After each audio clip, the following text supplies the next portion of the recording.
Questions వేసుకోవాలి. ఏంటి అంటే నేను ఎక్కడి నుండి వచ్చినాను, ఇక్కడ ఎందుకున్నాను, ఓకేనా, ఎక్కడికి వెళ్తాను. మొట్టమొదట ఎక్కడి నుండి వచ్చినాను, ఇక్కడ ఎందుకున్నాను, ఎక్కడికి వెళ్తాను. ఈ 3 క్వశ్చన్సే విశ్వాసకి కావాల్సిన జీవితం. ఎక్కడి నుండి వచ్చినానో మాట్లాడితే తెరవబడిన నోరు ఆశీర్వాదానికి కారణము, మూయబడిన నోరు క్లోజ్డ్ డెస్టినీ అనమాట. ద్వారాలు మూయబడిన జీవితం అనేది. ఎక్కడి నుండి వచ్చినారు? పరదేశంలో మనం. అవునా, మనం పాడుకునే పాట ఉంది కదా, పరదేశంలో ప్రియులారా. ఎప్పుడు పాడుకుంటాం? ఎవరైనా చనిపోయినప్పుడు పాడుకుంటాం. చనిపోయినప్పుడు పాడాల్సిన రోజు మనం మెలకువ కలిగి ఉండడానికి వచనాన్ని జ్ఞాపకం చేసుకోవాలి. యాత్రా దినాలు అంటాడు యాకోబు. ఏ దినాలంట అంటే ఈరోజు మనం వెళ్ళే ప్రయాణంలో కర్నూలు కాకుండా వేరే ప్రదేశానికి వెళ్ళి ఎన్ని రోజులు అక్కడ ఉంటామో దానిని యాత్రా దినాలు అంటారు. యాత్ర చేసి వచ్చినామంటారు. ఫర్ ఎగ్జాంపుల్ యెరూషలేముకి యాత్ర ఎన్ని రోజులు? 10 రోజులు, 11 రోజులు. అంతకంటే ఎక్కువ వేస్తే మనకి వీసా క్యాన్సల్ అయిపోతుంది, అక్కడ జైల్లో వేస్తారు. కాబట్టి ఈ యొక్క ఇండియా నుండి మరి యెరూషలేముకి వెళ్ళాలంటే కూడా టైం లిమిట్స్ ఉంటుంది. అవునా, అక్కడ పౌరసత్వం ఉంటేనే మన జీవితాలలో అక్కడే జీవించగలం, లేకపోతే. కాబట్టి ఇప్పుడు మనం ఎక్కడి నుండి వచ్చినాం అనేది చూస్తే పరమ యెరూషలేము నుండి ఇహలోకానికి వచ్చినాం. ఇహలోకానికి వచ్చేటప్పుడు ప్రభు అంటాడంట, మరి నీ యొక్క భూమి మీద నా చిత్తాన్ని నెరవేర్చి రావడానికి నీకు ఇష్టమేనా అంటే ఇష్టమే ప్రభా అని చెప్తామంట. సరే, ఇష్టమే అని చెప్పిన తర్వాత అక్కడికి వెళ్ళి ఏం కష్టాలు పడాలి, ఎలా కష్టాలు పడాలి, అవన్నీ దేవుడు మనకు చూపిస్తాడంట. ఫర్ ఎగ్జాంపుల్, రియల్గా పరలోకంలో దేవుడు ఈ కుటుంబాన్ని, ఈ గృహాన్ని, ఈ ఊరిని చూపిస్తాడన్న. అన్ని ఊళ్ళు, అన్ని ఏరియాలు, అన్ని రాష్ట్రాలు చూపిస్తాడన్న. ఎందుకంటే 7 మంది కదా, 7 మంది మన పోలికలో ఉంటారంట. దాంట్లో you are chosen on this situations. ఈ తల్లిదండ్రుల జీవితంలోకి నేను వెళ్ళాలి, దీనికంతా నేను చేసి వస్తాను అని చెప్పి ఛాలెంజింగ్గా వస్తామంట. ఎక్కడి నుండి వచ్చినాం? ఆ తండ్రిని ఇష్టపడి ఎన్నిక చేసుకుంటాం, ఆ తల్లిని ఇష్టపడి ఎన్నిక చేసుకుంటాం. హల్లెలూయా, ప్రైజ్ ది లార్డ్. అబ్బా, మనకు తలకాయ నొప్పి అనిపిస్తుంది మనకేమో. భూమికి రాగానే దేవదూతలకి రెక్కలు ఉండవట.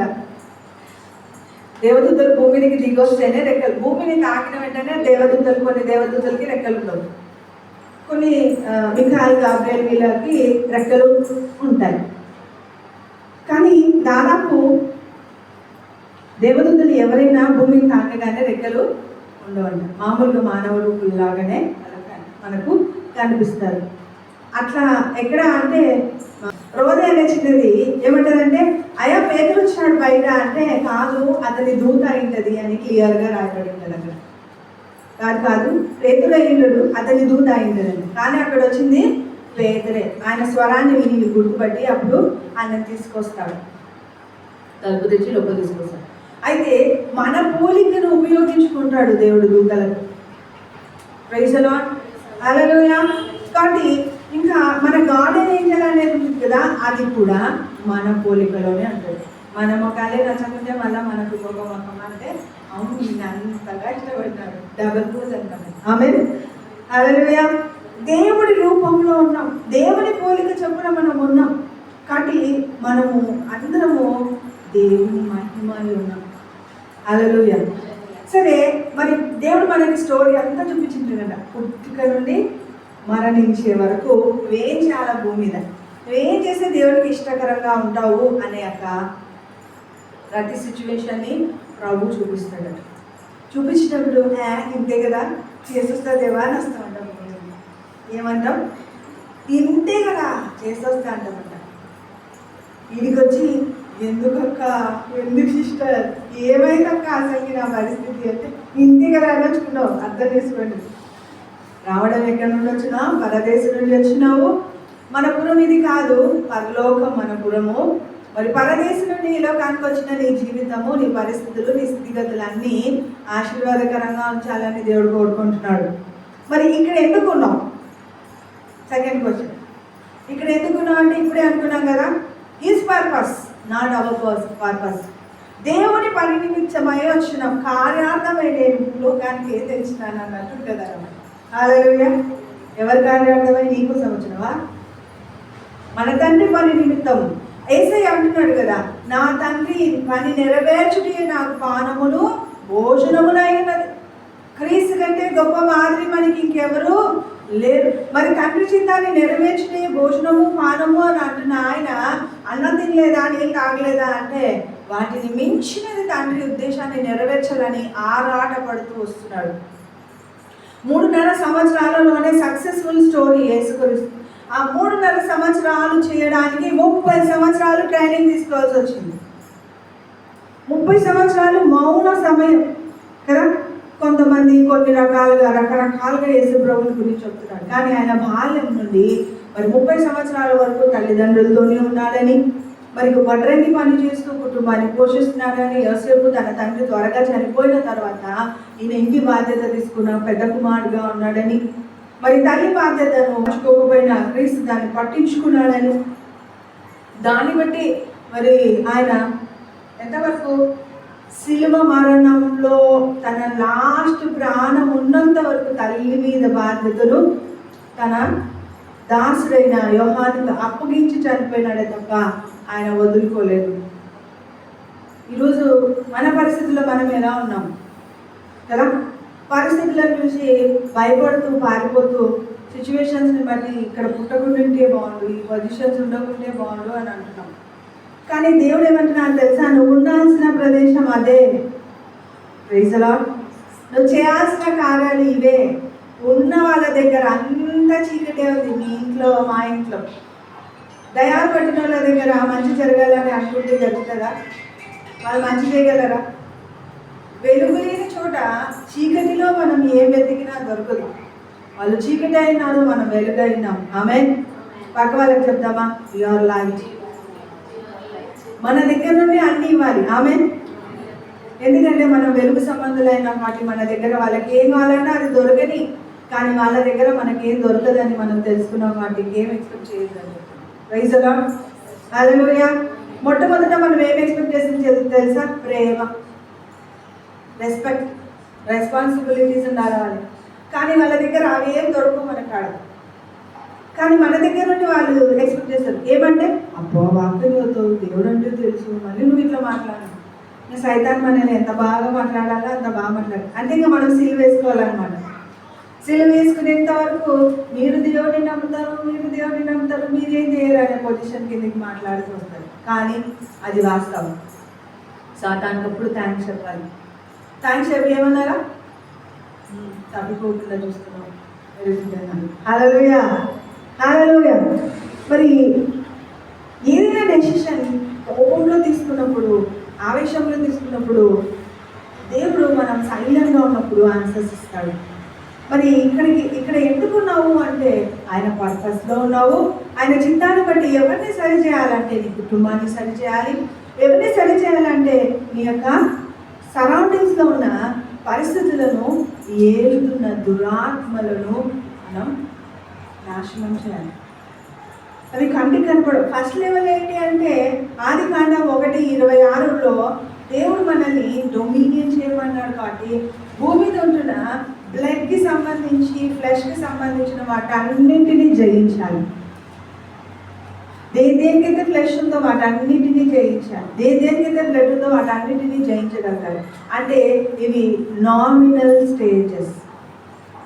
కోపము, భావోద్రేకాలు ఇవన్నీ ఫ్లెష్లో నుండి వస్తాయి, బ్లడ్లో నుండి వస్తాయి, బ్లడ్ లైన్ నుండి వస్తాయి మనకి శాపాలు కూడా కదండి. మరి వీటన్నిటినీ జయించాలి అంటే ఎలా జయించాలి? ఆత్మవశంలో ఉండాలి. అందుకే ఇప్పుడు వచనంలోకి వెళ్దాం. 2:13 ఆత్మ సంబంధమైన సంగతులను ఆత్మ సంబంధమైన సంగతులతో సరిచూచుచు ఆత్మ నేర్పు మాటలతో వీటిని కూర్చే మేము బోధించుచున్నాము. మరి ఆత్మ సంబంధమైన ఆలోచనలు వాక్యముతో సరిచూసుకోవాలి. ఫర్ ఎగ్జాంపుల్ మనకి ఏదైనా కలర్ పడినా డిజైన్స్ వచ్చినా వెంటనే ఏం చేసుకోవాలా? వాక్యములో వెతుక్కోవాలంట. ఎందుకు వాక్యంలో వెతుక్కోవాలంటే 2 కొరింథీయులకు రాసిన పత్రిక 3వ అధ్యాయము 6వ వచనం ప్రకారం అక్షరం చంపును కానీ ఆత్మ జీవ చేయును. మరి అక్షరం మనల్ని చంపేస్తుందట.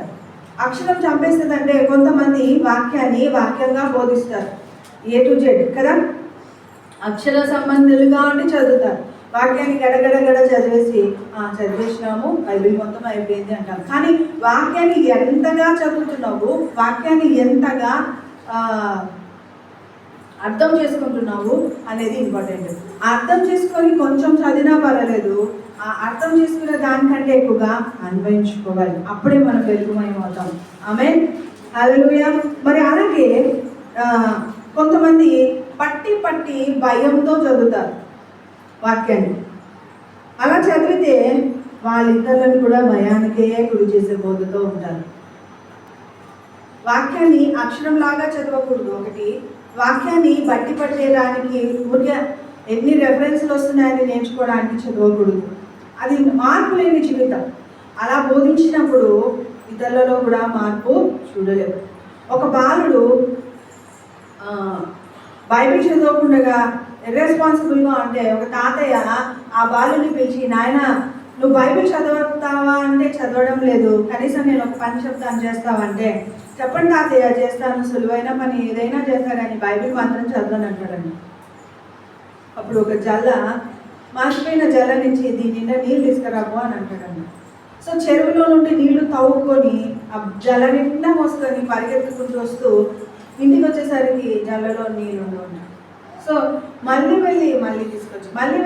తీసుకొని వస్తే అలా ఒక చుక్క కూడా జల్లలో నిలబడడం లేదు. ఓ తాతయ్య, ఈ జల్లలో నేను నీళ్లు తేయలేను, ఎందుకంటే అక్కడ నింపుకున్నప్పుడు నిండుగా ఉంటుంది కానీ తెచ్చేసరికి ఒక చుక్క కూడా ఉండడం లేదు, కాబట్టి ఇది అసాధ్యం, బైబిల్ చదవడం కంటే అసాధ్యమైన పని నువ్వు నాకు చెప్తున్నావు, నేను చేయను అని అంటే, ఒకసారి మనవడా ఇక్కడ అని ఆ జలను తీసుకుపోయేటప్పుడు ఎలా ఉంది, ఇప్పుడు ఎలా ఉంది ఒకసారి ఆలోచించు అన్నాడంట. దాన్ని పరిశీలించు అంటే చాలా మురికిగా డర్టీగా ఉంటున్న ఆ జల్ల ఆ నీళ్ళలో ముంచి తీసుకొని వస్తున్నప్పుడు ఆ నీటి యొక్క తాకిడిని బట్టి నీళ్లు కారిపోయినాయేమో కానీ ఈ జల్ల మాత్రం నూతన పరచబడింది. హల్లెలూయా. ఈ జల్ల పరిశుద్ధపరచబడింది. ఈ జల్ల క్లీన్ అవడాన్ని బట్టి మరి ఏం జరుగుతుంది బైబిల్ చదివితే అంటే, మనకు తెలియకుండానే మన అంతరంగ స్వభావం మారిపోతుంది. మనము దేవుడు పోలికలోకి మారిపోతాం. క్రొత్త మనసు, క్రొత్త ఆలోచన, క్రొత్త జ్ఞానాన్ని మనం పొందుకుంటాం నాయన. అందుకే బైబిల్ చదవమంటున్నానంటే, క్షమించండి తాత, ఇప్పటి నుండి నేను వాక్యాన్ని ధ్యానిస్తాను. సో మనము వాక్యం అంటే చాలా లైట్గా తీసుకుంటున్నాం, కానీ వాక్యములో నుండి దేవుడు మనతో మాట్లాడతాడు. అందుకే అక్షరం చంపుడు కానీ ఆత్మ జీవింపచేయడం. కాబట్టి ఆత్మ సంబంధమైన సంగతులు మన ఆలోచనకి ఇస్తాడు దేవుడు, మన జ్ఞానానికి ఇస్తాడు. మనం అడుగుతున్న దాన్ని అంతా పొందుకోవడానికి సహాయం చేస్తాడు. ఆ సహాయం చేస్తున్న వాటిలో మరి దేవుని యొక్క మహిమోన్నతమైన కృపను బట్టి అది పరిశీలించి చదువుకోవాలి అంటాడు. యెషయా గ్రంథం 34:16లో ఎలా చదవాలంట? వాక్యాన్ని పరిశీలించి చదవాలంట. పరిశీలిస్తూ చదవాలి అంటే, ఏం చదువుతున్నావు నువ్వు? ఎవరితో మాట్లాడుతున్నాడు ఈ వాక్యాన్ని? నీతో మాట్లాడుతున్నాడా, లేకపోతే ఒక వ్యక్తితో మాట్లాడుతున్నాడా, సంఘంతో మాట్లాడుతున్నాడా? ఏ ఉద్దేశంతో ఆ వచనాన్ని మనకు వాక్యం ద్వారా చెప్పాలనుకుంటున్నాడు దేవుడు?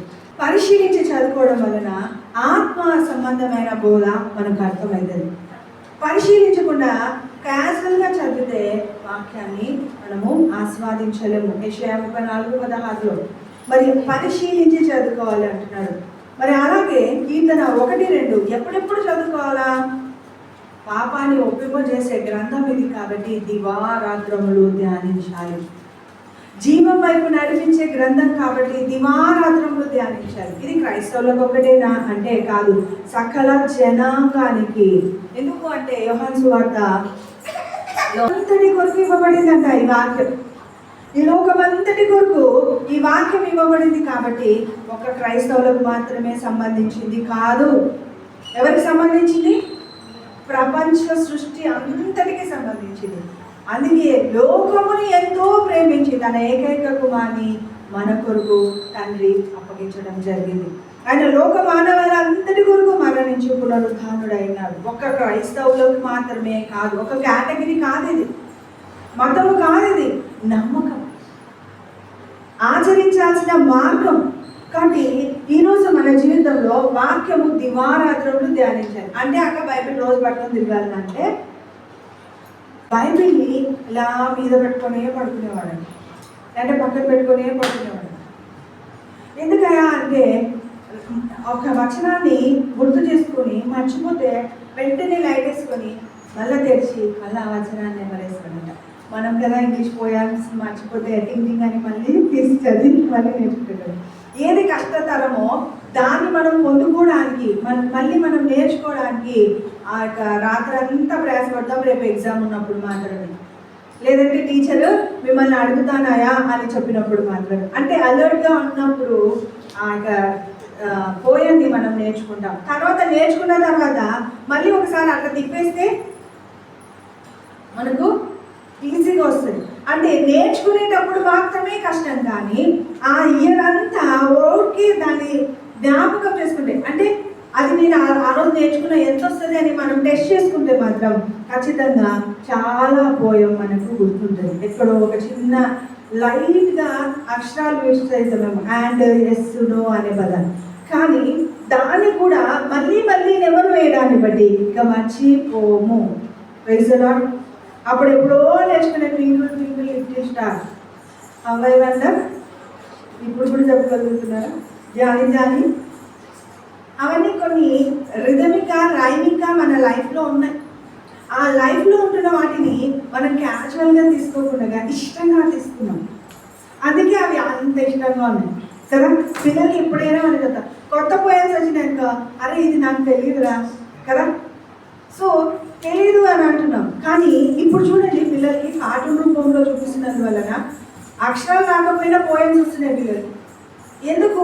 మాటి మాటికి ధ్యానిస్తున్నారు, మాటి మాటికి దాన్ని చూడాలని ఇష్టపడుతున్నారు.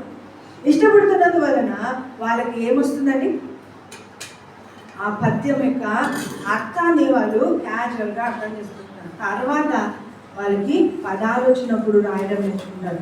అలాగే ఈరోజు మనము వాక్యాన్ని రాకుండా ప్రార్థన గంటలు గంటలు చేస్తున్నాం, కానీ దానికి అంత విలువ ఉండదు. ప్రార్థన వాక్యము అనేవి ఏది ఇంపార్టెంట్ అంటే, రెండు కళ్ళలో ఏది ఇంపార్టెంట్? రెండు కళ్ళు ఉండాలి. కాబట్టి వాక్యాన్ని ధ్యానిస్తూ, వాక్యాన్ని ఎత్తిపడుతూ, వాక్యాన్ని ఉద్దేశించి ప్రార్థించే వాడు వీరుడు.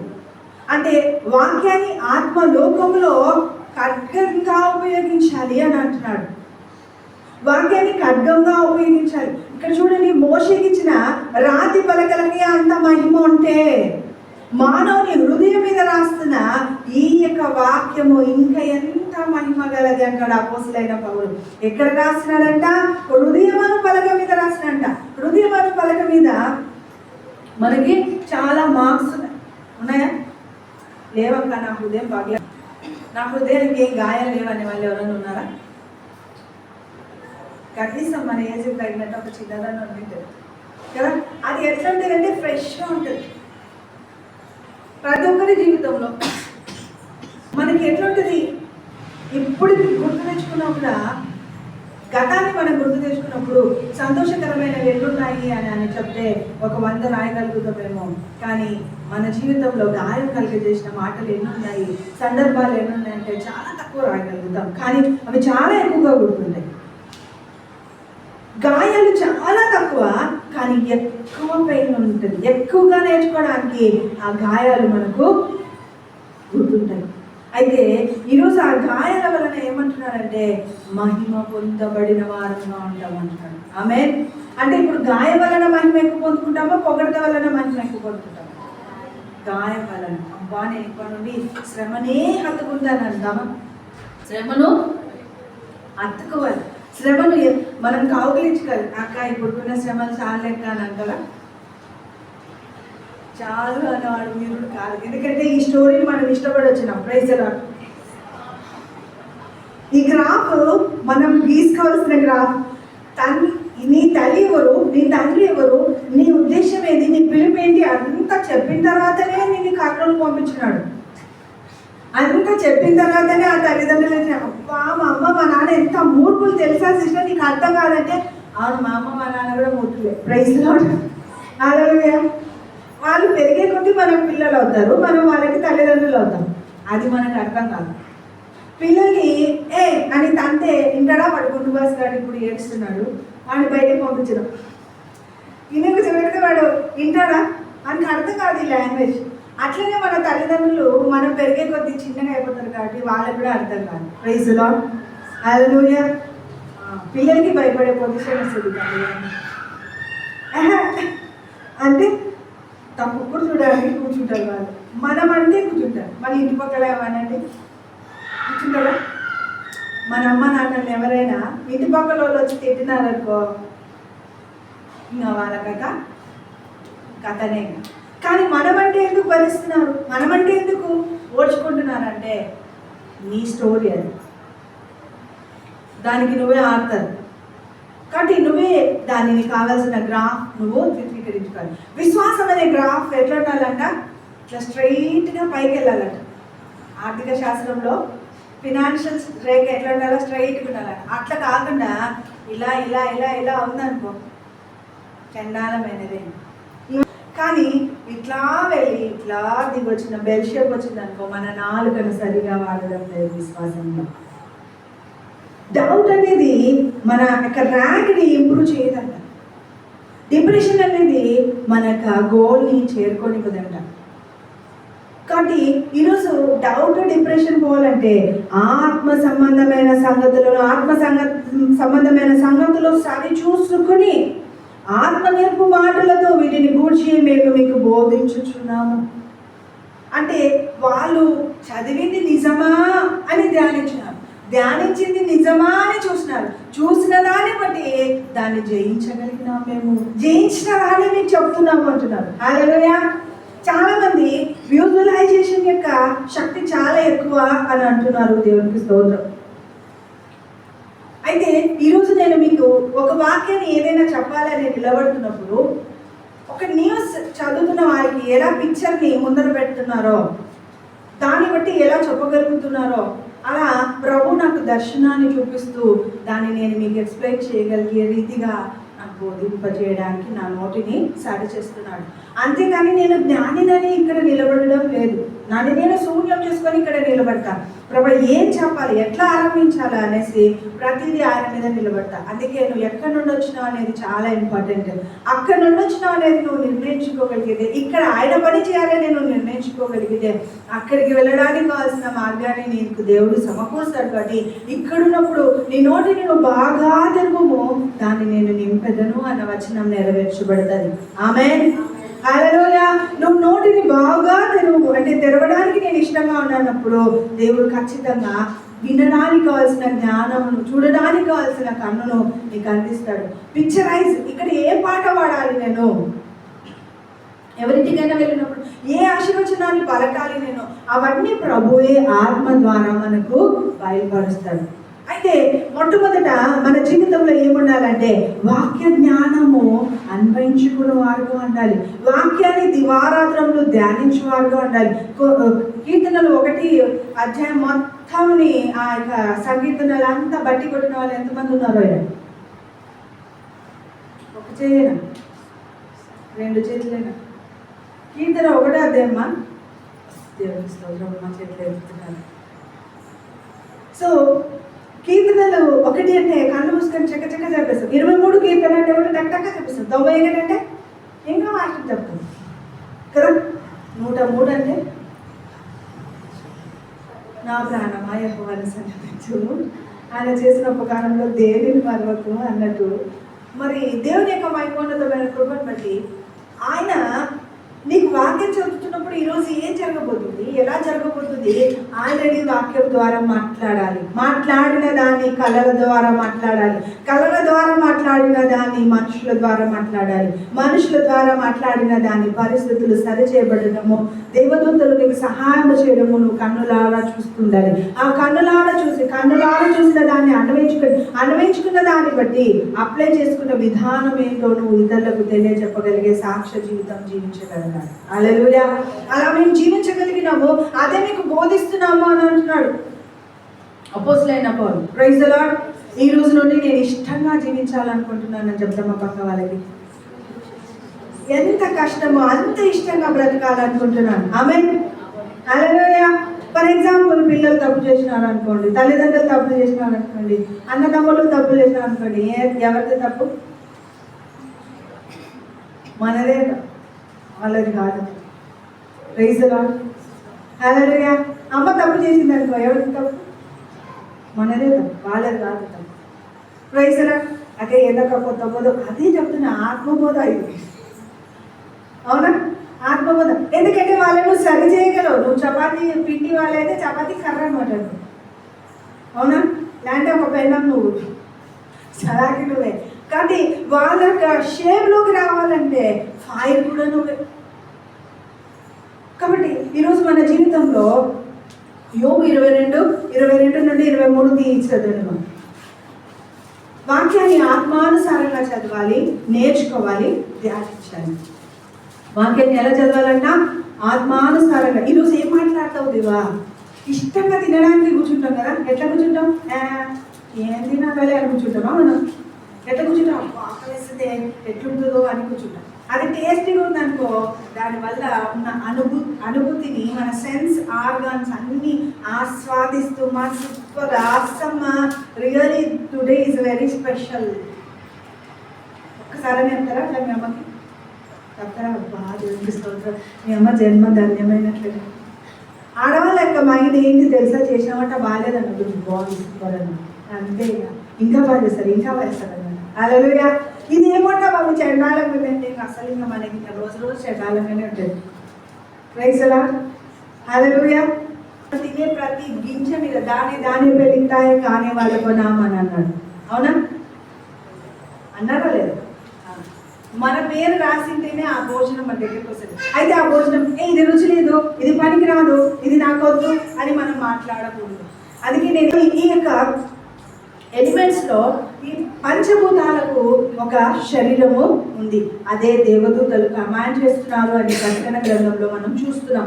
అందుని బట్టి దేవదూతలకు అన్నారు. అలాగే నీ ఆత్మకు ఇవ్వబడిన ఈ శరీరాన్ని నీ నాలుకను ఉపయోగించి, నీ నోటిని ఉపయోగించి ఇష్టం వచ్చినట్టే పలకడం వలన నీ జీవితము చిందరవందరగా అర్థం కాకుండా ఉండిపోతుంది. కానీ నీవు మాట్లాడే ప్రతి మాట మౌనం కలిగి జ్ఞానంగా ఉండి ఎప్పుడు ఎలా మాట్లాడాలో అప్పుడే మాట్లాడాలి. అంటే ఎట్లా మాట్లాడాలా? అలాగే దేవుని చేతిలోనే విడవబడే బాణంలాగా ఉండాలి. ఒక్కసారి మనం మాట్లాడినామంటే పొజిషన్స్ మారిపోవాలి. అంతవరకు వ్యర్థంగా మాట్లాడకూడదు. అందుకే నీ నోటిని జాగ్రత్తగా చూసుకోమంటున్నాడు. Praise the lord. హల్లెలూయా. మరి నీ నాలుకను అదుపు చేసుకో. నువ్వు మాట్లాడినది రుచికరంగా ఉండేటట్టుగా చూసుకోవాలి. హల్లెలూయా.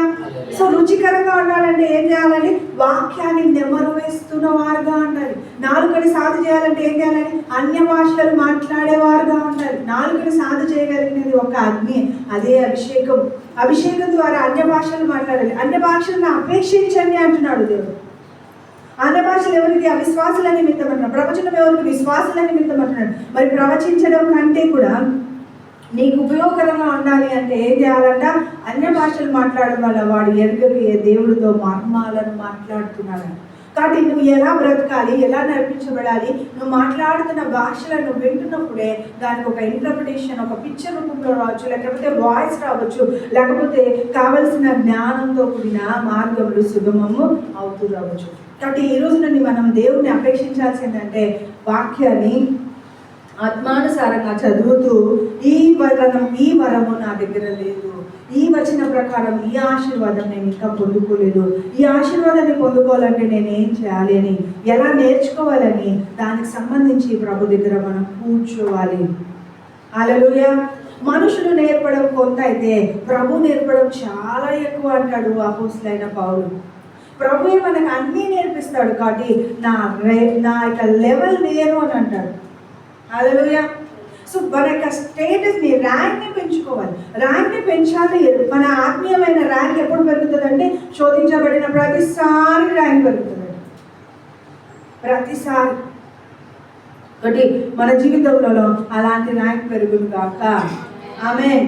మరి ధ్యానిస్తూ ఉండాలి. ఈ వచనం ద్వారా దేవుడు నాతో ఈరోజు ఏం మాట్లాడుతున్నాడు, ఈ వచనం ద్వారా ప్రభు నన్ను ఎలా నడిపించాలనుకుంటున్నాడు, కాబట్టి నేను దాన్ని బట్టి ముందుకి వెళ్ళాలి అని ఆ వచనాన్ని హృదయంలో తీసుకోవాలి.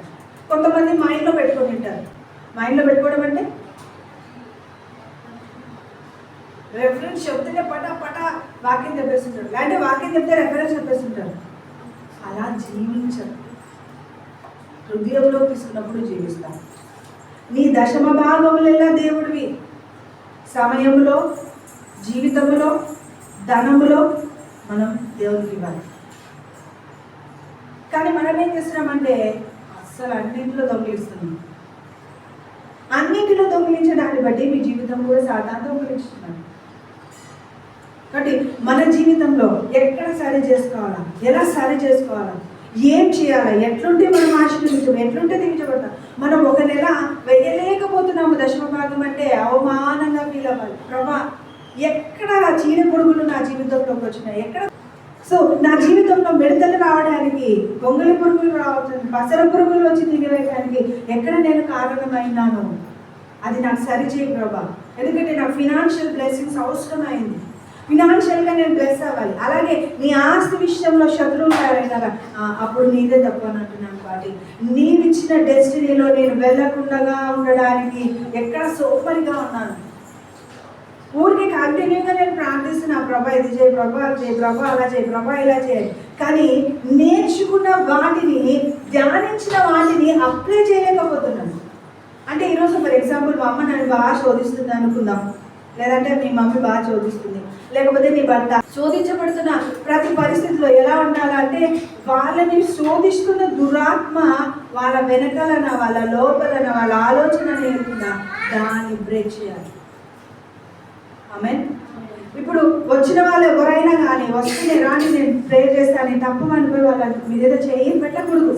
వాళ్ళకు ఒక స్టేటస్ ఉంటుంది. వాళ్ళ రిలీఫ్స్లో అపవాది యొక్క బలము ఎంత, అప్పుడే నువ్వు వాళ్ళ తల మీద హస్తాన్ని పెట్టి హస్త నిక్షేపణ చేయొచ్చు. లేకపోతే తలలో నుండి మనకు ఎక్కేస్తుంది. నేను అట్లా ఒక 3 సార్లు ఫీల్ అవుతాను. అన్ఎక్స్పెక్టెడ్గా వెళ్ళి తప్పని చేపట్టి ప్రార్థన చేయొద్దు. మన లెవెల్ని బట్టి మనం ఎదుటి వ్యక్తిని అనలైజ్ చేసి ఆ వ్యక్తి యొక్క దురాత్మ స్టేటస్ని బట్టి మనం దాన్ని బ్రేక్ చేయగలిగేటప్పుడు మాత్రమే తల మీద చేయబట్టి ప్రార్థన చేయాలి. అదొక ఆశీర్వాదం. నా దేవుడు ఈ చేతిని ఆశీర్వదించున్నాను, ఇది నీ చేయి కాదు నా చేయి అన్నాడు. అందువలననే నేను అప్పటి నుండి హస్త నిక్షేపణ చేసి ప్రార్థించగలను. లేకపోతే పెట్టడానికి అర్హత లేదు. మనం ఎవరి మీద పెట్టి ప్రార్థన చేసామో అవన్నీ మనకు వాళ్ళ తలలో నుండి వచ్చేస్తాయి. అర్థమవుతుందా? కాబట్టి వేరే వాళ్ళ దగ్గర పోయి తాళికూడదు. వాళ్ళలో ఉండేవి వాళ్ళ చేతులలో నుండి మనకు వచ్చేస్తాయి. చాలా తేడా ఉంటుంది. అందరికీ మన తలైపోకూడదు. ప్రైజ్ లార్డ్, హల్లెలూయా. ప్రేయర్ చేయండి సిస్టర్ అని అందరికీ, ప్రేయర్ చేయండి బ్రదర్ అని అందరికీ ఈ శిరస్సు దేవుడు. ఆయనకు జ్ఞానము ఉంది. న్యాచురల్గానే జ్ఞానవంతుడు. పరిశుద్ధాత్మ దేవుడు మన నేను వాడు అన్నాడు. కాబట్టి ప్రతి ఒక్కరి శిరస్సు పరిశుద్ధాత్మ దేవుడై ఉండాలి. ఆమేన్, హల్లెలూయా. దేవుని స్వరాన్ని ఎలా వినగలుగుతాం? ధ్యానించడం వలననే వినగలుగుతాం. దేన్ని ధ్యానించాలి? వాక్యాన్ని. ఆయన వాక్యంలో నుండి మనకి ఏం చెప్తున్నాడు, ఆ వాక్యము ద్వారా నేను ఆ కుటుంబానికి ఏం చెప్పాలి, ఏం చెప్తే అది నెరవేర్చబడుతుంది అనేది ప్రభు మనకు బోధించినప్పుడు మనం నడిపించబడతాం. ప్రభు మనకి బోధించాలి, ప్రభు మనల్ని హత్తుకోవాలి, ప్రభు మనల్ని ఎత్తుపట్టుకోవాలంటే మనం చేయాల్సిన పనులు ఏమంటే, మొట్టమొదట దశమ భాగము దేవుడిది జ్ఞాపకం పెట్టుకొని నీ సమయాన్ని సమయానుకూలంగా నువ్వు మెయింటైన్ చేస్తున్నావా లేదా చూడాలి. నీ సమయం ఎలా నడిపించబడుతుంది, నీ సమయంలో నువ్వు ఎలా ఆశీర్వాదకరంగా బ్రతుకుతున్నావు, 2.5 గంటలు నువ్వు ఎంతగా దేవుడు సమీపిస్తున్నావో నువ్వు ఆలోచించుకోవాలి. అయ్యా అమ్మ నేను 2.5 గంటల నుంచి ఉండలేకపోతున్నానంటే 1/2 గంటతో స్టార్ట్ చేయండి దేవుడితో. ఓ 10 నిమిషాలు వాక్యం చదవండి, ఓ 10 నిమిషాలు ప్రార్థన చేయండి, ఓ 10 నిమిషాలు ఆ వాక్యాన్ని ఏం చెప్తున్నాడో దేవుడు అంటూ ఆ వాక్యాన్ని ధ్యానించండి. అలాగే జీవితం విషయంలో కూడా ఈరోజు నేను ఆశీర్వదించబడినాను, కుడి ఎడమ ముందు వెనుక వ్యాపిస్తున్నాను అంటే ఏంటి అర్థం అంటే నా దశమ భాగం విషయంలో నేను నెగ్లెక్ట్ కాను. అక్క సేవకులు కూడా దశమ భాగం ఇవ్వాలంటే అవునండి. దేవుడు సేవకులకు మంచి మంచి పదార్థాలు తీసుకొని రావాలి అని అంటున్నాడు. ఆ సేవకులకు ఇచ్చిన ఆ పదార్థాలలో వాళ్ళు తిని తృప్తి పొందిన తర్వాత సంఘ పరిచర్యకు దాన్ని వాడాలి అని అంటున్నాడు. ఇప్పుడు మన సంఘంలో పరిచర్యకు అవసరం ఉన్నంత వరకు పెట్టుకొని పెద్ద పరిచర్యలో నేను విత్తడానికి ఇష్టపడతాను. ఎందుకంటే వాళ్ళ పరిచర్యను బట్టి మనం దీవించబడతాం.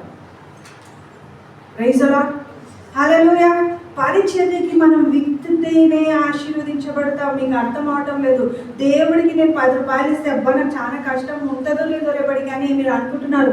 ఎంతసేపు ఉన్నా ఒక 10 రూపాయలు ఇచ్చి మేము ఆశీర్వాదాన్ని పొందుకోవాలి, ఓ 50 రూపాయలు ఇచ్చి మేము కోటీశ్వరులు అవ్వాలని అనుకుంటున్నాం. కాదండి, నువ్వు ఎంత బలమైన విత్తనం విత్తుతావో అంత బలమైన కంకిని పోసుకుంటావు. కంకి అంటే పనులుగా ఇస్తాడు దేవుడు. నేను ఈరోజు మీకు అందరికీ ఈ దశమ భాగం గురించి చెప్పాలని అనుకోలేదు. పరిశుద్ధాత్మ దేవుడే నడిపిస్తున్నాడు. మనకి ఏదైనా జరగాలి అంటే ఖచ్చితంగా విత్తనము విత్తాలి. విత్తనం విత్తడాన్ని బట్టి వెంటనే మనం దీవించబడతాం. హల్లెలూయా, హల్లెలూయా. ప్రభువుకి ఇవ్వడంలో తీయకూడదు. ప్రభువుకి నువ్వు ఇచ్చేదాన్ని బట్టే. నువ్వు ఒకవేళ 2.5 గంటలు ఇవ్వాలనుకుంటున్నావు, 2.5 కంటే ఎక్కువ ఇస్తే ఇంకా ఎక్కువ నేను ఆత్మలో వర్ధిల్లింపజేస్తాడు. హల్లెలూయా. ప్రభు ఇంకా నేను విస్తరింపజేస్తాడు. ప్రభు ఇంకా నేను వర్ధలింపజేస్తాడు. ఎవరు చూసినా దశమ భాగాలు విత్తండి, దేవుడికి ఆ విత్తనం విత్తండి, ఈ విత్తనం విత్తండి అంటున్నారని నేను ఆ విత్తనం వాక్యమే చెప్పను మీకు ఇంతవరకు కదా. ఎందుకంటే వాక్యాన్ని విత్తు విత్తు విత్తు అనే మాటలు విని విసిగిపోతున్నారు జనాలు అన్నట్టు మళ్ళీ వాళ్ళ ఫేస్లలో నేను ఆ డల్నెస్ చూడాలనుకోవడం. కానీ నేను ఆ వాక్యాన్ని వింటాను, కానీ నేను ఆ వాక్యాన్ని బట్టి విత్తుతాను. ఆ వాక్యాన్ని బట్టి నేను విత్తిన దాన్ని వెంటనే కోస్తాను. ప్రైజ్ ది లార్డ్, హల్లెలూయా. ఒకరితో ఎవరితో నేను జస్ట్ ఫోన్లో ప్రేయర్ చేయించుకున్నానంటే వెంటనే వాళ్ళకి విత్తనం అక్కడికి పంపించేస్తాను. మీరు నమ్ముతారో లేదో, నా లైఫ్లో, నా పర్సనల్ లైఫ్లో ఎంత పెద్ద సేవకుడైనా కావచ్చు, ఎంత చిన్న సేవకుడైనా కావచ్చు, వాళ్ళ స్టేటస్ని బట్టి నేను వాళ్ళు నాకు ప్రార్థన చేసిన వెంటనే వాళ్ళకి నేను దశమ భాగంలో నుండి అమౌంట్ సెండ్ చేస్తాను.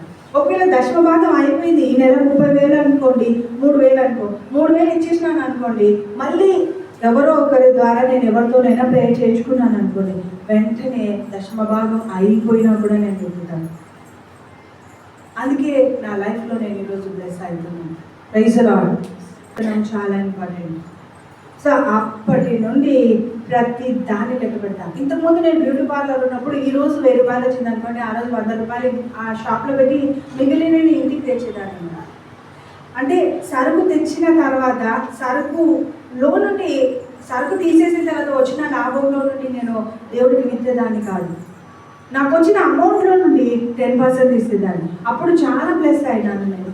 కానీ ఆ బ్యూటీ పార్లర్ అనేది దేవుడి చిత్తం కాదు కాబట్టి దాన్ని నాకు తీసేయమని చెప్పిన తర్వాత నేను దాన్ని తీసేస్తున్నాను. ప్రైజ్ ది లార్డ్, హల్లెలూయా. 2002లో నేను షాప్ పెట్టుకున్నాను. బ్యూటీ పార్లర్ గురించి ప్రేయర్ చేసి ఉపవాసం ఉన్న తర్వాతనే ఆ షాప్ ఇచ్చినాడు, పెట్టుకున్నాను. కొన్ని రోజులు దాని మీద నాకు ఇంట్రెస్ట్ ఎలా ఉంటుంది ఏంటి అన్నీ చూపించిన తర్వాత దాన్ని తీసేయి, ఇప్పుడు నాకు నీ చేయి కావాలి, మనుషులకి నువ్వు అది ఇది చేయడానికి కాదు, నేను నీ చేతిని అనేకులకు వాడడానికి కావాలంటే సరే ప్రభు అన్నాను. సో పిక్చర్ డబ్బులు ఇక్కడ నా దగ్గర ఎప్పుడు బాస్ నిండా అమౌంట్ ఉంటాయి. అమ్మ నాన్న వాళ్ళు చాలా ఇచ్చేవాళ్ళు చిన్నప్పటి నుండి. కాబట్టి ఆ చిన్నప్పటి నుండి ఇవ్వడం అనేది నేర్పించినాడు దేవుడు. అయితే ఫైనల్గా డబ్బులు లేనప్పుడు ఇప్పించడం చాలా పిండి ఇప్పించినట్టు అనిపించేది. కానీ లేనప్పుడు ఇచ్చిన తర్వాత 1 గంటలో 1 వారంలో డబల్ రిఫండ్ చేసేవాడు దేవుడు. ఆమేన్. ఇంకొకటి, ఈరోజు ఇప్పుడున్న మినిస్ట్రీలో ఈరోజు నేను ఒక 3,000 వేసేసినాను అనుకుందాం చందా, లేదంటే ఒక 1,000 వేసినాను అనుకుందాం. ఈరోజు పొద్దున వేసినానంటే రాత్రి కట్టా రిటర్న్ నా పేమెంట్లోకి వచ్చేస్తాను. ఆమేన్, హల్లెలూయా. ఎట్లాగా అంటే మలాకి 3వ అధ్యాయాన్ని క్లైమ్ చేసుకుంటాను. అది మ్యాజిక్. మేము జాబ్ చేస్తున్నాం కదక్క, మరి మాకెట్లా బ్లెస్ అవుతుంది? ఇచ్చి చూడు, దాంట్లో ఎలా దీవించబడతాం అనేది ఆశీర్వాదాన్ని పెంపాల చేసుకునే జీవితాన్ని నువ్వు చూడగలరు. మా చెల్లి నీకు అది నువ్వు దేవుడిని అడిగినందువల్ల నీకు అట్లా ఇచ్చినాడక్క దేవుడు, అని బట్టి దేవుడికి స్తోత్రం. నాకు కూడా అట్లనే జరుగుతుందని నేను నమ్మను అని అంటాను. కానీ నమ్ముట నీ వల్ల అయితే నమ్మవానికి సమస్తము ధ్యానించు, ఆ వాక్యాన్ని ఆజ్ఞాపించు, ఆ వాక్యాన్ని నువ్వు పొందుకో అని అంటున్నాను. ఎందుకు అంటే వాక్యం అంట కత్తి వంటిది. చూడండి, హెబ్రీయులకు రాసిన పత్రిక 4:12 ఫాస్ట్గా రాసుకోండి చాలు. వాక్యము కత్తి వంటిది. హెబ్రీయులకు రాసిన పత్రిక 4:12. ఈ యుద్ధంలో మనకు ఖడ్గం అవసరం. ఖడ్గం అంటే రియల్గా ఒక ఖడ్గాన్ని పట్టుకొని ఇలా ఇలా ఇలా పోరాడడం అనేది కాదు. నువ్వు మాట్లాడుతున్న మాటలు ఒక్కొక్కటి ఆత్మ ఖడ్గముగా పనిచేస్తుంది. సాతానును ఛేదించడానికి కావాల్సిన శక్తిని నీ మాటలు పవర్ పొందుకోగలుగుతుంది. Praise the lord.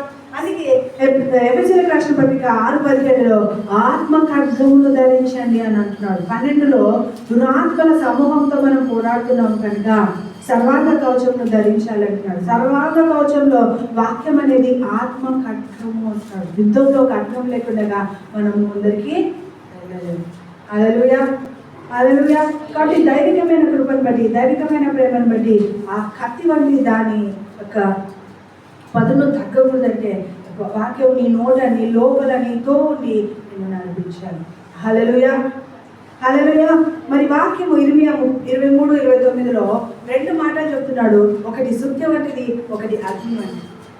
అది 2 మాటలు వచ్చేసి సుత్తి వంటిది అంటే ఎత్తు బలాలను సుత్తతో కొట్టినప్పుడు సదునైపోతుంది కదండి. మనలో ఉన్న గర్వము, అతిశయాన్ని సుత్తలాగా ఉపయోగిస్తూ దానిని చదును చేయడానికి ఉపయోగిస్తాడు. అలాగే అగ్ని వంటిది అంటున్నాడు. మనలో ఉంటున్న చెడును కాల్చివేసి పరిశుద్ధతను తీసుకొని రాగలుగుతుంది. ఇర్మియా 23:29.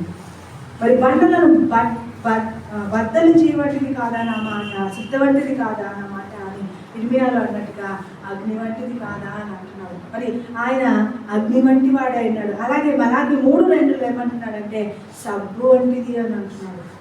ఆ వాక్యం ఎలాంటిదంట? నిన్ను క్లీన్ చేయగలుగుతుంది. ఒక గుడ్డని క్లీన్ చేయడం మనం విన్నాం కదా, అలా సబ్బు వంటిది అంటున్నాడు. అలాగే ఎఫెసీయులకు రాసిన పత్రిక 5:27 అది నీరు వంటిది, నేను తృప్తిపరచగలదు. 70% ప్రపంచం అంతా వాటర్ ఉంటే 30% మాత్రమే భూమి ఉంది. అలాగే మన శరీరంలో కూడా 70% వాటర్ ఉందండి. నీటి చేత మన శరీరం నింపబడింది. ఈ నీళ్లు కొదువైతే అది నిజంగా మనము చచ్చిపోతాము. ఆ నీళ్ళ యొక్క సర్వైవింగ్ని బట్టి మన రక్తం యొక్క చిక్కదనాన్ని మెయింటైన్ చేస్తాం. ఆ నీళ్ళని బట్టే మన జీవితం, ఆ నీటిని బట్టి డీహైడ్రేషన్లోకి వెళ్ళిపోకుండా కాపాడగలుగుతాం. ఆ నీరు వాక్యానికి సాదృశ్యంగా ఉంది కాబట్టి నిన్ను పాపంలో పడకుండా చేస్తుంది. నిరంతరం నిన్ను శుద్ధీకరిస్తూ, పరిశుద్ధపరుస్తూ, ఆశీర్వాదకరంగా తృప్తికరమైన జీవితం జీవించడానికి సహాయం చేసేది. మరి వాక్యం పాల వంటిది కాదా? పేతురు 1 పేతురు 2:3 వాక్యం ఎలాంటిదంట? పాల వంటిది. ఈ పాల వంటిది అంటే నిన్ను బలపరుస్తుంది. పసిదనంలో ఉన్నప్పుడు పాలైతే వాక్యాన్ని అక్షరంగా తీసుకుంటే, ఆత్మీయంగా తీసుకుంటే అది నీకు ఎలా అవుతుందంటే మాంసాహారాన్ని భుజించినట్టుగా అవుతుంది. ఒకటి ఎప్పుడు మనం పాలను అపేక్షించినట్టు దేవుని దగ్గరికి వెళ్తే మాంసాహారం భుజించి బయటికి రావాలి. వాక్య ధ్యానం అంటే అది. ఈరోజు వాక్యం చదివింటే ఎట్లుందంటే అబ్బా అని మీరు సంతోషంతో, ఉజ్జీవంతో ఇంట్లో వాళ్ళకి చెప్పగలరు. Praise the lord. వాక్యం చదివితే అంత ఫీల్ అవ్వాలి, అంత హ్యాపీగా ఉండగలగాలి. That is word of God. మరి వాక్యము దీపం వంటిది. అది మంచం కింద ఉండదు. వాక్యం చేత నింపబడిన నువ్వు నీ ఇంట్లో వెలుగుమయంగా కొంచెం మీద పెడతారండి, స్తంభం మీద పెడతారు. లైట్లు ఎక్కడ ఉంటాయండి? పైన కదా, కింద ఉంటాయి. కింద ఉండేటివి షోకేస్ లైట్, అవునా? బ్రైట్నెస్ కోసమో లేకపోతే డెకరేషన్ కోసమో పెట్టేది. కానీ నిజమైన దీపాలు ఎక్కడున్నాయండి? పైన ఉంటాయి. అలా మన జీవితంలో వాక్యాన్ని నింపుకున్న మన జీవితం హై స్టాండర్డ్లో ఉంటాం. ఉన్నతమైన శిఖరాలను ఎక్కించడానికి కావాల్సిన కృపను మనం పొందుకుంటాం. ఆమేన్. మరి ఈరోజు నుండి వాక్యాన్ని నేను చదివి వెలుగుగా మార్చబడితే అనేకులకు ఆశీర్వాదకరంగా ఉంటాను అన్న తీర్మానాన్ని తీసుకుంటూ ఆ వెలుగులో అంటే ఆ వెలుగులో ప్రతిదీ దొరుకుతుందట. వెతికి పోగొట్టుకున్న ప్రతిదీ దొరుకుతుందట. అలా నీ దగ్గరికి వచ్చిన ప్రతి వ్యక్తికి ఏం పోగొట్టుకున్నారో నువ్వు ఇచ్చే వ్యక్తి అవుతావు. ఆమేన్. శబ్దమా పక్క వాళ్ళకి, అవును నేను ఈ రోజు నుండి లైట్ గా ఉండబోతున్నాను కాబట్టి నా దగ్గరకు వచ్చే ప్రతి ఒక్కరికి నేను ఆశీర్వాదాన్ని ఇచ్చే వ్యక్తిగా ఉంటాను, ఆశీర్వాదాన్ని ఇచ్చే వ్యక్తిగా ఉంటాను, ఐశ్వర్యాన్ని ఇచ్చే వ్యక్తిగా ఉంటాను. ఎందుకంటే నేను వెలుగు అయి ఉన్నాను. మీరు లోకంలో వెలుగు అయినారా అన్న మాట ప్రకారం ఆ వెలుగు అంటే ఏంటో ఇప్పటి నుండి నేను చూపించాలనుకుంటున్నాను. ఆమేన్. ఒక స్కూల్లో బాగా చదివే వ్యక్తిని లీడర్ని వేస్తాను. ఎందుకు? చదవగలుగుతుంది, అలా క్లాస్ని మెయింటైన్ చేయాలి. కాబట్టి ఈరోజు వాక్యాన్ని బాగా నింపుకున్న వ్యక్తిని లీడర్ని చేస్తాడు దేవుడు. ఆమె అలా ఎంతమందికి లీడర్ కావాలండి? అందరూ సైలెంట్ ఉన్నారు. లీడర్ వద్దా? దేవుడికి స్తోత్రం కాదు.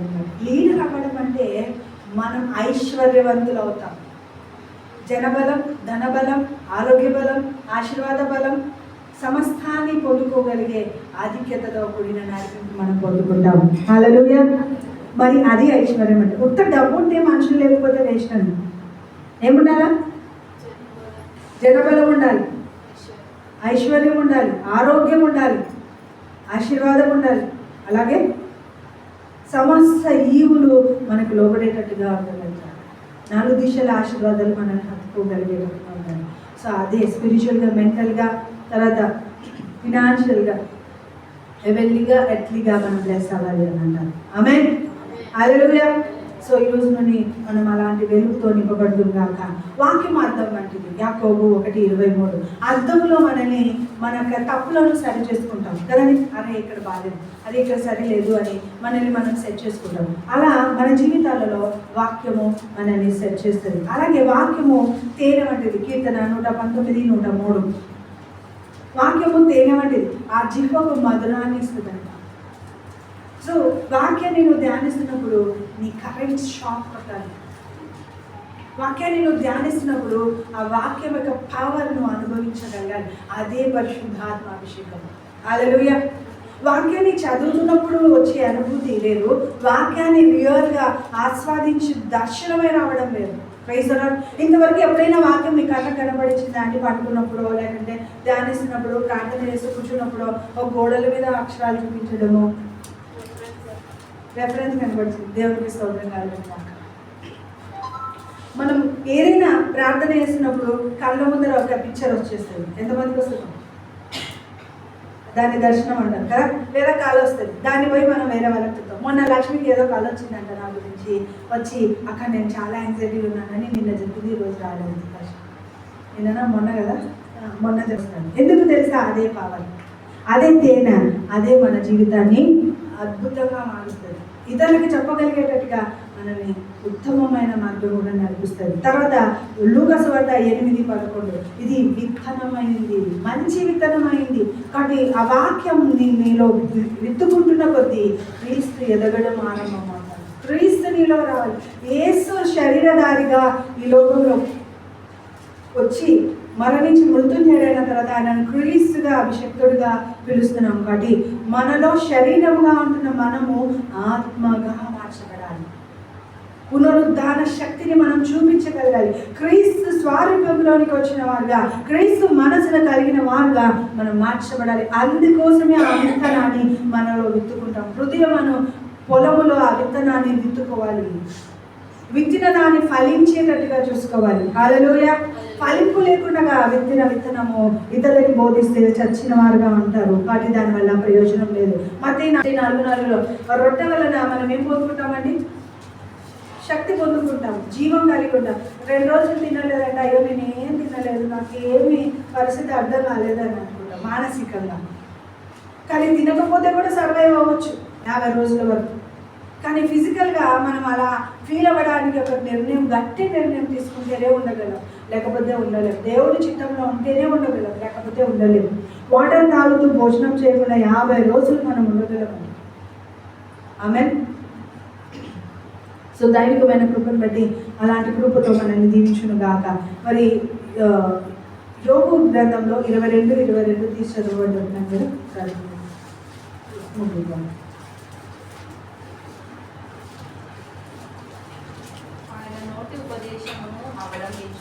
మొట్టమొదట ఆయన ఉపదేశాలని అవలంబించుకోవాలి. ఆయన మాటలను నీ హృదయంలో ఉంచుకోవాలి. ఆయన వైపు తిరగాలి. దుర్మార్గమును దూరంగా తొలగించిన అభివృద్ధి పొందుతావు. సో ఫైనల్ గా అభివృద్ధి 5 రకాల దీవెనలు ఖచ్చితంగా ఉండాలి. మొట్టమొదట అవలంబించాలి అంటే అది చేయడానికి నేను సిద్ధంగా ఉన్నానని నీ హృదయంలో భద్రపరచుకోవాలి. ఇప్పుడు ఎవరైనా దొంగతనం చేయదు అని మనం చదివినాము, అలా అద్భుతమైనది కనబడిస్తే తీసుకోవాలని మనసులో ఉన్నప్పుడు అన్నప్పుడు ఆ వాక్యాన్ని మనం భద్రపరుచుకున్నాం కాబట్టి ఉంచుకున్న దాని ప్రకారము మనం విన్న దాన్ని బట్టి హృదయంలో దాచుకున్న దాన్ని బట్టి తప్పు చేయదు. తర్వాత అలాగే ఆయన వైపు తిరుగుతామంట. మనం ఆ కట్టడలను అవలంబిస్తూ ఆయన వైపు తిరుగుతాము, అప్పుడు ఆయన మనలో ఉన్న చెడుని బయలుపరుస్తాడు. మనలో ఉన్న చెడుని బయలుపరిచినప్పుడు మన హృదయంలో ఉంటున్న వాటిని అన్నిటినీ తొలగించుకోవడం వల్ల దేవుడిలాగా ఆలోచిస్తాము, దేవుడిలాగా జీవిస్తాము, దేవుడిలాగా నడిపించబడతాము. లేవి రాష్ట్ర ఆయన కట్టడలను విధులన్నిటిని బట్టి మీరు నడుచుకోవాలి, అందుకే నేను మిమ్మల్ని పిలిచి ఉన్నాను అంటున్నాను. అలా పిలిచిన మన జీవితంలో ఇలా నడుచుకోగలిగితే ఆది కాండంలో మరి ప్రకటన గ్రంథంలో ఏం జరగబోతుంది అనే దానికి మనం ముందుగా ఉంటాం. ఇప్పుడు ఫైనల్గా ఎక్కడి నుండి వచ్చాం? పరం నుండి. ఇక్కడ ఎందుకున్నాం? ఆయన చిత్తాన్ని నెరవేర్చడానికి. ఎలా తెలుసుకుంటాం అంటే వాక్యాన్ని చదవడాన్ని, వాక్యాన్ని ధ్యానించడాన్ని, వాక్యాన్ని అన్వేషించడానికి. ఎక్కడికి వెళ్ళాలి? మొదట సృష్టి ఆరంభంలో ఆదాము వనంలో ఉన్నారు. మనం ఎక్కడికి వెళ్ళాలంటే పరదేశం వెళ్ళాలి. వయసులో కాబట్టి ప్రకటన ఆది కాండము ప్రకటనలోకి వచ్చేస్తే సృష్టి ఆరంభం, అది సృష్టి నూతన సృష్టి. రైతులా ఆరంభము ఆది కాండం అయితే నూతన సృష్టి ప్రకటన గ్రంథం. కాబట్టి నువ్వు నూతన సృష్టిగా మార్చబడమే నూతన జీవితం. ఇప్పుడు మనం ప్రకటన కాలంలో ఉన్నాము. ప్రకటన కాలంలో ముగింపులోకి వస్తున్నాం. లవదోకియా సంఘంలో ఉన్నాం అన్నట్టు. మిశ్రమ మిలిత రాజకీయ నాయకుల చేతిలో ఉన్నాం. మన సొంత నిర్ణయాల లౌకిక రాజ్యంలో ఉన్నాం. కానీ ఈ రాజ్యాలని ఒక రాయి చేత కూల్చివేయబడతాయి. మరి ఆ కూల్చివేయబడిన తర్వాత శాశ్వత రాజ్యము, అదే క్రీస్తు రాజ్యం వస్తుంది. ఎక్కడ న్యాయాధిపతులలో వద్దు అని అనుకున్నాను, దేవుని వద్దు, దేవుని రాజ్యం వద్దు అనుకుంటే ఆ న్యాయాధిపతులలో స్టార్ట్ అయింది. ఆ కాలంలో సమయంలో అక్కడ ఆరంభమైనది ఇక్కడ వరకు కొనసాగుతూనే ఉంది. ఇక ఇప్పుడు మనకి ఈ కాలాలు, ఈ రాజ్యాలు వద్దు, ఎవరికి ఓటేసినా ఏం జరగదనే పొజిషన్కి వచ్చేసినాం కదండి. అంటే ఇప్పుడు దైవరాజ్యం కిందికి రావాలి అని అన్నాం. తర్వాత అక్కడ రాత్రి పగలులు ఉన్నాయి, ఇక్కడ రాత్రి పగలులు లేవు, నిత్యం పగలు మాత్రమే ఉంటాయి. ప్రకటన గ్రంథంలో వచ్చేసి అంటే మనల్ని చీకటి ఏలడానికి వీలు లేదు, గుర్తుపెట్టుకోండి. తర్వాత అక్కడ సముద్రాలు ఉన్నాయి, ఇక్కడ లేవు. సముద్రము లోకానికి సాదృశ్యం, సముద్రము మన జీవితంలో అల్లకల్లానికి సాదృశ్యం. కానీ ఇక్కడ లేదంట. వాక్యంతో నింపబడిన నీ జీవితంలో అటు అటు తిరిగే గుణము ఉండకూడదు. మరి సూర్య చంద్ర నక్షత్రాలు అక్కడ ఉన్నాయి, ఇక్కడ లేవు. సూర్యుడు దేవుడే, నక్షత్రాలు మనంగా ఉండిపోతాము. హల్లెలూయా. 7 నక్షత్రాలు ఆయన చేతిలోనే, 7 సంఘాలు ఆయన చేతిలోనే, 7 ఆత్మలు ఆయన చేతిలోనే. అంటే ఎవరంటే సంఘం మధువే. మరి అక్కడ మొదటి ఆదాము, ఇక్కడ కడపటి ఆదాము. కడపటి ఆదాము అంటే ఎవరు? యేసయ్య. మొదటి ఆదాము అవని పట్టించుకోలేదంటారు కదా, కడపటి ఆదాము అవని చాలా పట్టించుకుంటాడు కదండి. ఏం పట్టించుకుంటాడు? పాత నిబంధనలో ఒకటి, కొత్త నిబంధనకు వచ్చిన మాట ఆలోచనలో తప్పిపోవద్దు అంటున్నాడు. కొత్త నిబంధనకు వచ్చేసరికి అవ్వ ఆలోచనలో తప్పిపోయింది ఓల్డ్ టెస్ట్మెంట్లో. అందుకే ఆదామును కూడా తప్పిపెట్టేట్టుగా చేసింది. అవ్వ తిన్నప్పుడే కళ్ళు తెచ్చింటే ఆదాము పండించేది కాదేమో, కానీ అవ్వ తిని ఆదాం దగ్గర తీసుకుపోయిన తర్వాత ఆదాము తిన్న తర్వాత కళ్ళు తెచ్చుకున్నాయి. కాబట్టి భర్త శిరస్సు, భర్త మాట వినాల్సిందే. ఆమెన్. హల్లెలూయా. అట్లని భర్త పోయి దొంగతనం చేసి రాబోయే అని అన్నాడు. మనం డబ్బులు దొంగతనం చేద్దామని అన్నాడు. ఎవరండి? భర్త చనిపోతేనే భార్య చచ్చిపోయింది. దానికి స్తోత్రం కలుగుతున్నాను. కాబట్టి అలా కాదు, మంచి చెప్పినప్పుడు వినండి, చెడు చెప్పినప్పుడు వినాల్సిన అవసరత లేదు. ఏదేనో అక్కడ ఉంది, ఇక్కడ